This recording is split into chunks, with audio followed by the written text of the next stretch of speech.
बिस्मिल्लाहिर्रहमानिर्रहीम अल्लाहुम्मा सल्ली अला मुहम्मद। अस्सलाम वालेकुम स्टूडेंट्स ऑफ क्लास 6। बेटा mathematics single national curriculum exercise number 10.3 हम लोग कर रहे हैं। क्वेश्चन नंबर 5 हम आज के इस वीडियो लेक्चर में करेंगे। बेटा क्वेश्चन 5 में क्या कह रहा है, find value of x. X की वैल्यू आपने फाइंड करनी है in the following figures, in figures में। ठीक है बेटा, ये दोनों क्वेश्चन पार्ट 1 और 2 दोनों सेम टाइप के थे, इसलिए मैंने इकट्ठे लिख दिए हैं। अब देखें बेटा, ये x की वैल्यू फाइंड करनी है। ये एक ट्रायंगल है, इसको पहले आप गौर से समझें। ट्रायंगल है, ट्रायंगल के 3 साइडें होती हैं, 3 एंगल होते हैं।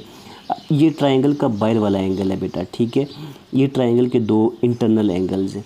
हमेशा याद रखिएगा बेटा, ट्रायंगल का जो बाहर वाला एंगल होता है ना, ये वाला एक्सटीरियर एंगल, ये इसके जो अंदर वाले 2 एंगल्स होते हैं जो इसके ऑपोजिट होते हैं, साथ वाले नहीं। अगर ये और ये होता है वो नहीं, बल्कि इसके ऑपोजिट ये है और ये है, ये दोनों इसके ऑपोजिट आ रहे हैं। इन दोनों को प्लस करें तो वो इस एंगल के बराबर होता है हमेशा, ठीक है बेटा। तो हमने ये एंगल फाइंड करना है, तो ये तो बड़ा सिंपल सा हो गया। एक्स क्या हो जाएगा हमारे पास, सॉल्यूशन देखें यहाँ पे, एक्स इक्वल टू, ठीक है, इन दोनों को प्लस कर देंगे, 63 डिग्री प्लस 66 डिग्री। तो हमारे पास आंसर क्या आ जाएगा, एक्स इक्वल टू 3 + 6 9 हो गया, 6 + 6 क्या हो गया हमारे पास 12 हो गया। तो 129 डिग्री आ जाएगा हमारे पास, ठीक है बेटा। अब देखिए यहाँ पे हमने क्या किया कि ये जो एक्सटीरियर एंगल था ट्रायंगल का, वो अपोजिट टू इंटीरियर एंगल के सम के बराबर। आप यहाँ पे लिख देंगे, बिकॉज एक्सटीरियर जो बाहर वाला एंगल है, exterior angle of triangle, triangle का जो एक्सटीरियर एंगल है, exterior angle of triangle is equal to sum of its opposite interior angles, ठीक है। Sum of its opposite interior angles, यानी ट्रायंगल का बाहर वाला एंगल उसके जो अंदर वाले 2 एंगल्स होते हैं जो उसके ऑपोजिट होते हैं, उनके सम के बराबर होता है। तो इसलिए हमने ये लिख दिया यहाँ पे, ठीक है। अब यहाँ पार्ट 2 में देखें, इसका सॉल्यूशन सेम सॉल्यूशन बनता है। ये बाहर वाला एंगल है, ये ट्रायंगल के अंदर 2 एंगल हैं, ये इसके ऑपोजिट हैं, देखिए ये ऑपोजिट साइड पे दोनों, ठीक है। तो इन दोनों को प्लस करेंगे तो वो इसके बराबर हो जाएगा। तो हम यहाँ पर भी एक्स फाइंड कर सकते हैं, X equal to 80 degree plus 50 degree. तो x इक्वल टू आ जाएगा 80 + 50 कितना हो जाएगा हमारे पास 130 डिग्री, ठीक है। अब इसकी भी रीज़न आपने यही लिखनी है, because exterior angle of triangle is equal to sum of its opposite interior angle. अगर ये पार्ट अलग से आता है तो आपने यही रीज़न उठा के नीचे लिख देनी है यहाँ पे, ठीक है, कि एक्सटीरियर एंगल जो है वो ट्रायंगल का, उसका जो ऑपोजिट इंटीरियर एंगल होते हैं उन दोनों के सम के बराबर होता है, ठीक है बेटा। चलते हैं पार्ट 3 की तरफ। बिस्मिल्लाहिर्रहमानिर्रहीम। पार्ट 3 बेटा आ गया हमारे पास। देखें पार्ट 3 में क्या है, अब ये एंगल हमने फाइंड करना है। हमारे पास ये ट्रायंगल के बाहर वाले ये दो एंगल दिए हुए हैं। अब एक और बात आप देखें, ये जो एंगल है ना, ये वाला एंगल और ये जो एंगल है ये वाला, और ये एंगल 48 और ये वाला एंगल, ये आपस में क्या है, ऑपोजिट एंगल्स है, वर्टिकल ऑपोजिट एंगल्स। जब भी बेटा 2 लाइनें इस तरह हों, आपस में इंटरसेक्ट कर रही हों, तो ये ऊपर वाला एंगल और नीचे वाला एंगल, ये दोनों वर्टिकल ऑपोजिट एंगल्स होते हैं और ये आपस में क्या होते हैं, इक्वल होते हैं।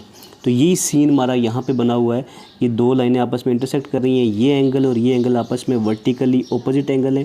तो ये 45 है तो ये भी कितना होगा, 45 डिग्री। अगर ये 48 है तो ये भी कितना होगा, 48 डिग्री।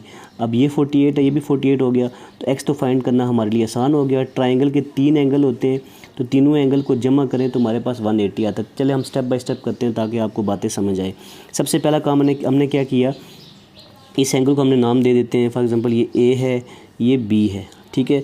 हम कहते हैं कि in triangle, in given triangle, जो हमारे पास गिवन ट्रायंगल है, इन गिवन ट्रायंगल, ठीक है, उसमें angle A equal to 45 degree and angle B equal to 48 degree. इसकी वजह क्या है, बिकॉज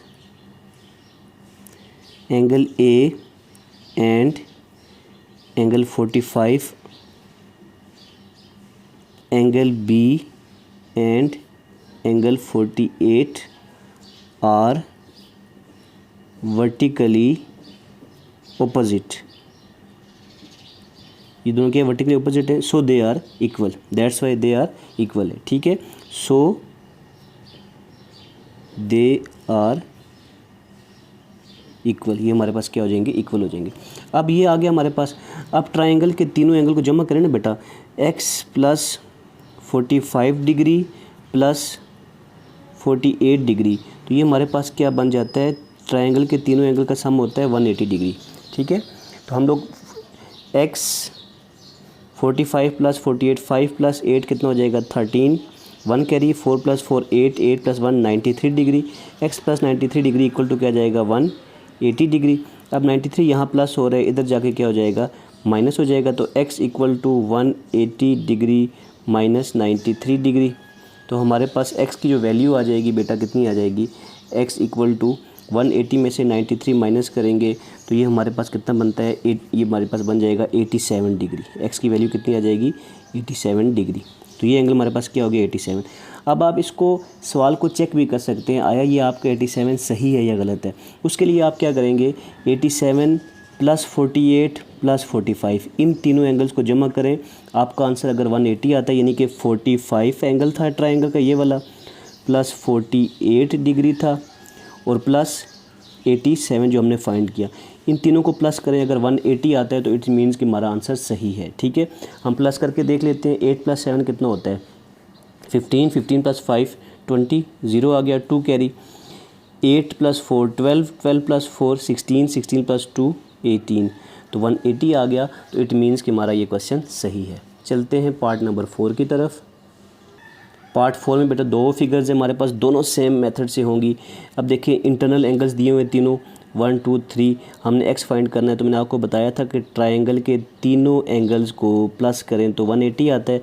आप लिखेंगे इसके सॉल्यूशन में, एज वी नो, हम जानते हैं कि sum of all angles of triangle equal to 180 डिग्री। ट्रायंगल के तमाम एंगल्स का सम कितना होता है 180 डिग्री। ये नहीं मतलब क्या हुआ, x plus 60 degree plus 68 degree equal to क्या हो जाएगा 180 डिग्री। अब x यहीं पे रहेगा, 68 प्लस ये 180 माइनस, इन दोनों को प्लस करके उधर ले जाएंगे माइनस हो जाएगा, तो ये 68 ये हो जाएगा 128 डिग्री। तो 180 माइनस 128 डिग्री करेंगे तो हमारे पास आंसर आ जाएगा, दैट इज़ 52 डिग्री हमारे पास आंसर आ गया बेटा। ठीक है, इस डायग्राम के लिए, इस फिगर के लिए देखें आप लोग, तो इसके लिए हम लोग यहाँ पे सॉल्यूशन सॉल्व करते हैं।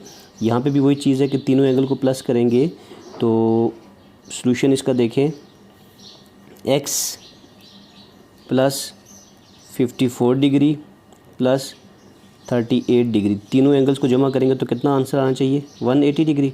ठीक है, हमने x फाइंड आउट करना है, तो x फाइंड आउट करने के लिए बेटा देखें यहाँ पे x प्लस, इन दोनों को प्लस करें, 8 प्लस 4 12 हो गया, 1 कैरी, 5 प्लस 3 8, 8 और 1 92 डिग्री हो गया इक्वल टू 180 डिग्री। इन दोनों को प्लस किया 92 आया। अभी यहाँ पे प्लस इधर जाके माइनस हो जाएगा, तो x equal to 180 degree minus 92 degree करेंगे तो हमारे पास x का आंसर आ जाएगा।